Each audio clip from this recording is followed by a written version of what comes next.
Hi friends, मेरा नाम गौतम सावलिया है। मैं आईटी में पिछले 9 साल से काम कर रहा हूँ और आज जो है मैं आपको एमसीएसए के बारे में बताने वाला हूँ। एमसीएसए बेसिकली क्या है, तो एमसीएसए के हम अंदर सर्वर के बारे में जानते हैं कि सर्वर क्या है, किस तरीके से वो वर्क करता है, किस तरीके से हम सर्वर के अंदर क्या क्या काम कर सकते हैं।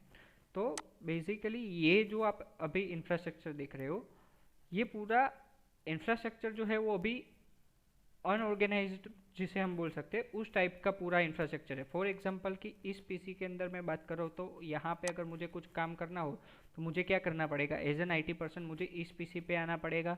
वहाँ पे एडमिनिस्ट्रेटर यूज़र से मुझे लॉगिन करना पड़ेगा। उसके बाद में इसका इश्यू रिजोल्व करके देना पड़ेगा। सेम इसी तरीके से यहाँ पे अगर कुछ इश्यू आया तो मुझे क्या करना पड़ेगा, वापस से यहाँ पे आना पड़ेगा, वापस से कुछ उसका कुछ इश्यू रिजोल्व करना पड़ेगा।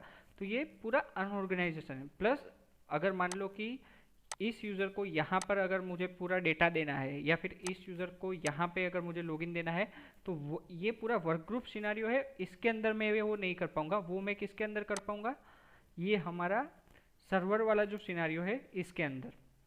तो यहाँ पर आप देख सकते हो कि मेरा एडी सर्वर है, फाइल सर्वर है, प्लस यहाँ पे मेरा मेल सर्वर है। अगर मान लो कि मुझे इस यूज़र को यहाँ पे लॉगिन देना है, तो इस पूरा सिनारियो में क्या करना पड़ेगा, मुझे सिर्फ यहाँ पे उसका यूज़र नेम क्रेडेंशियल वो जैसे ही डाल देगा वैसे ही उसका यहाँ पे लॉगिन हो जाएगा। फाइल सर्वर में ऑलरेडी उसका डेटा होगा, तो उसका डेटा उसको यहाँ पे उसकी जेड ड्राइव में या वाई ड्राइव में उसको मिल जाएगा। तो ये सब चीज़ें हम किसके थ्रू कर सकते हैं, सर्वर के थ्रू। सर्वर जो है वो मेनली दो टाइप के आते हैं। एक आता है टावर सर्वर, दूसरा आता है रेक सर्वर। अभी टावर हो या रेक हो, दोनों सर्वर में सिमिलरिटीज़ क्या क्या है। तो फर्स्ट ऑफ ऑल उसका कन्फिग्रेशन सिंगल प्रोसेसर का भी हो सकता है, मल्टी प्रोसेसर का भी हो सकता है। मल्टी प्रोसेसर में वो 2P 4P भी हो सकते हैं। तो अगर मैं डिम स्लॉट की अगर बात करूँ, तो डिम स्लॉट में टावर हो या रेक हो, सेम यहाँ पे आपको कम से कम 8 से लेके 16 32 इस तरीके से डिम स्लॉट मिल जाएंगे। अगर मैं मेमोरी की बात करूँ तो 64 128 इस तरीके से जीबी वो सपोर्ट कर सकते हैं सर्वर। और उसकी हार्ड ड्राइव जो है वो दो तरीके की आती है, एक आती है एलएफएफ, दूसरी आती है एसएफएफ। एसएफएफ का मतलब होता है स्मॉल फॉर्म फैक्टर और एलएफएफ का मतलब होता है लार्ज फॉर्म फैक्टर। ये हम आगे जानेंगे। उसके बाद में रेड कंट्रोलर जो आता है वो भी सर्वर के अंदर आता है। तो रेड कंट्रोलर बेसिकली क्या करता है कि हार्ड ड्राइव जो कनेक्टेड होती है वो रेड कंट्रोलर के थ्रू कनेक्टेड होती है सर्वर के अंदर। और रेड कंट्रोलर जो है वो दो तरीके के होते हैं, एक हार्डवेयर बेस होता है, दूसरा होता है सॉफ्टवेयर बेस। तो आप जब भी ओएस इंस्टॉलेशन के टाइम पे विंडोज 10 में आपने अगर देखा हो ना, तो वहाँ पे क्या होता होगा कि ओएस इंस्टॉलेशन के टाइम पे आपको हार्ड ड्राइव शो करती होगी, जहाँ पे आप एक सी ड्राइव बनाते होंगे, डी ड्राइव बनाते होंगे, ई ड्राइव बनाते होंगे, उस तरीके से पार्टीशन बनाते होंगे। पर रेड कंट्रोलर के सिनारियो में क्या होता है कि सबसे पहले आपको रेड कंट्रोलर का वहाँ पे रेड क्रिएट करना पड़ता है सर्वर के अंदर। उसके बाद में रेड कंट्रोलर के ड्राइवर इंस्टॉल करने पड़ते हैं, तभी जाके आपको क्या होता है, हार्ड ड्राइव शो होती है। वरना आप हार्ड ड्राइव को शो नहीं कर पाओगे ओएस इंस्टॉलेशन के टाइम पे। उसके बाद में अगर हम सर्वर के अंदर पावर सप्लाई की बात करें, तो पावर सप्लाई सिंगल भी हो सकता है और ड्यूअल भी हो सकता है। और सेम लैम्प पोर्ट भी सर्वर के अंदर 1 से लेकर 4 तक अलग अलग हो सकते हैं, वो डिपेंडिंग ऑन कि सर्वर आपका किस टाइप का है, आपने लिया है। सेम अगर टावर सर्वर की बात करूँ तो 80,000 से स्टार्ट होके वो 4 लाख तक के अभी मिलते हैं। और रेक सर्वर की अगर मैं बात करूँ तो उसका स्टार्टिंग प्राइस 60-70 के आसपास का होता है, जो कि 5-6 लाख 8 लाख उस तरीके से भी जाता है। अब एमसीएसए जो है वो हम क्यों करते हैं और एमसीएसए में क्या क्या हम पढ़ेंगे।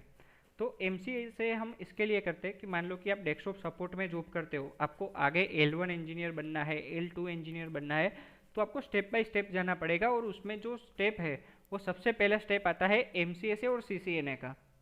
अगर आप सर्वर की साइड जाना चाहते हो तो एमसीएसए लेना पड़ेगा। अगर आप नेटवर्क साइड जाना चाहते हो तो आपको नेटवर्क में सीसीएनए राउटिंग एंड स्विचिंग लेना पड़ेगा। ठीक है। एमसीएसए में हम क्या क्या सीखेंगे, एमसीएसए में सबसे पहले हम एडी के बारे में सीखेंगे, फॉरेस्ट के बारे में सीखेंगे, उसके अलावा प्राइमरी डोमेन सर्वर के बारे में सीखेंगे, एडिशनल डोमेन सर्वर के बारे में सीखेंगे, चाइल्ड डोमेन सर्वर के बारे में सीखेंगे।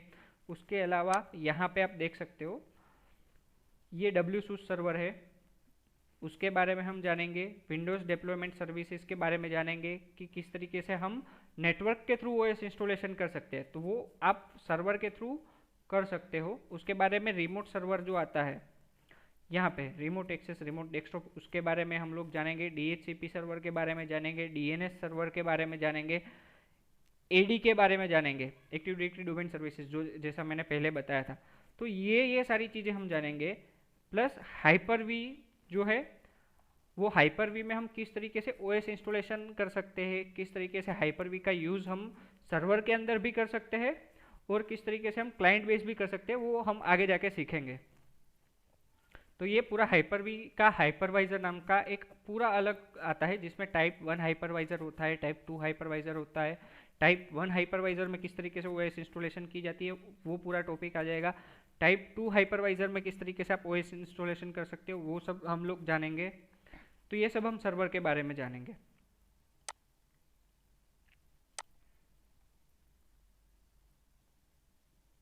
तो यहाँ पे MCSA का पाथ दिया हुआ है। आप MCSA करने के बाद सिस्टम इंजीनियर भी बन सकते हो, सिस्टम एडमिनिस्ट्रेटर भी बन सकते हो, आगे जाके आप L2 इंजीनियर तक जा सकते हो। आप अगर हम बात करें L2 L3 इंजीनियर की, तो L2 इंजीनियर की स्टार्टिंग सैलरी जो होती है वो 75,000 50,000 उस तरीके की रहती है। और L3 इंजीनियर अगर हम बात करें तो L3 इंजीनियर की तो नेक्स्ट लेवल ही सैलरी होती है। तो स्टार्टिंग जो उसका बेस होता है ना, वो स्टार्टिंग होता है MCSA से। तो ये हिस्ट्री है सर्वर की। सबसे पहले हम लोग डोज जो है पूरा CLI बेस्ड यूज़ करते थे, सब कुछ कमांड लाइन बेस्ड था। उसके बाद में विंडोज़ का न्यू टेक्नोलॉजी करके सर्वर लॉन्च होता है और धीरे धीरे रिवोल्यूशन ही होके हम लोग अभी कहाँ पे गए हैं।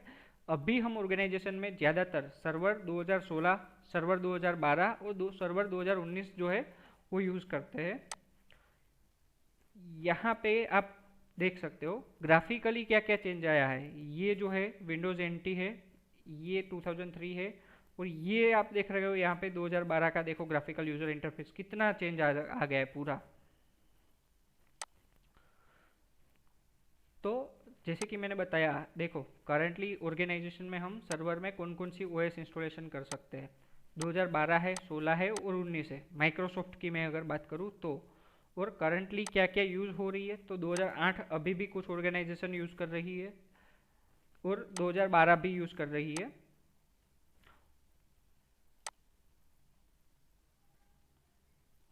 अब जब भी आप सर्वर इंस्टॉल करने जाएंगे उस टाइम पे आपको वहाँ पे पूछेगा कि आपको सर्वर कोर इंस्टॉलेशन करना है या सर्वर डेस्कटॉप एक्सपीरियंस का इंस्टॉलेशन करना है। तो सर्वर कोर जो है वो पूरा CLI बेस है, मतलब कमांड लाइन इंटरफेस के थ्रू है। और डेस्कटॉप एक्सपीरियंस है, उसके थ्रू आप GUI के थ्रू आप कर सकते हो, पूरा ग्राफिकल यूजर इंटरफेस है। इस दोनों के अगर हम बात करें तो यहाँ पे देखिए, अगर हम कोर सर्वर में मुझे विंडोज़ OS इंस्टॉलेशन करना हो ना, तो मिनिमम मुझे क्या कॉन्फ़िगरेशन चाहिए, 512 MB रैम चाहिए, ज़्यादा से ज़्यादा 800 MB रैम चाहिए। चलो मैंने ज़्यादा से ज़्यादा 1 GB रैम में मैं इजीली कोर सर्वर मैनेज कर पाऊँगा। जबकि यहाँ पर डेस्कटॉप एक्सपीरियंस के लिए मुझे मिनिमम 2 GB है, ज़्यादा से ज़्यादा मुझे 8 GB तक की रैम की ज़रूरत हो सकती है। सिर्फ मैं OS इंस्टॉलेशन और हाइपर वी के अंदर यूज़ जो हम करते हैं मैं उसकी बात कर रहा हूँ। बाकी हम धीरे धीरे जैसे रोल एंड फीचर्स ऐड करते जाएंगे वैसे धीरे धीरे सर्वर जो है वो स्लो होता जाएगा। तो ज़्यादातर जो हम प्रैक्टिकल करते हैं सर्वर के अंदर, वो किसके थ्रू करते हैं, हाइपर वी के थ्रू करते हैं या तो फिर VM के थ्रू करते हैं। तो ये रहा मेरा हाइपर वी मैनेजर। और ये जो है अभी मैंने ये स्टार्ट करके रखा है वो है वर्चुअल मशीन, VMware वर्कस्टेशन। तो हम VMware में सारे के सारे हमारे प्रैक्टिकल जो है वो करेंगे। तो आप VMware जो है वो इंस्टॉल करके रखना है आपके PC के अंदर। और विंडोज सर्वर 2016 या 2012 जो भी आपको OS इंस्टॉलेशन करके रखनी है वो आप कर सकते हो। आप 2012 16 सब एक साथ करके इस तरीके से रखनी है तो इस तरीके से करके रख सकते हो। 1 बाय 1 धीरे धीरे हम प्रैक्टिकल करते जाएंगे। और स्टार्टिंग प्रैक्टिकल हम कहाँ से करेंगे, तो शुरुआत में हम सबसे पहले DNS के बारे में जानेंगे कि डीएनएस क्या होता है, उसके बारे में, उसके बाद में हम एडी के बारे में जानेंगे, और फिर हम जानेंगे डीएचसीपी के बारे में, डीएचसीपी के फेल ओवर के बारे में। तो धीरे धीरे धीरे धीरे आगे सारा का सारा आपको समझ में आता जाएगा। और अगर अभी आपको कुछ कन्फ्यूज़न हो या कुछ भी हो क्वेरी, तो आप मुझे व्हाट्सअप भी कर सकते हो, ये मेरा व्हाट्सअप नंबर है।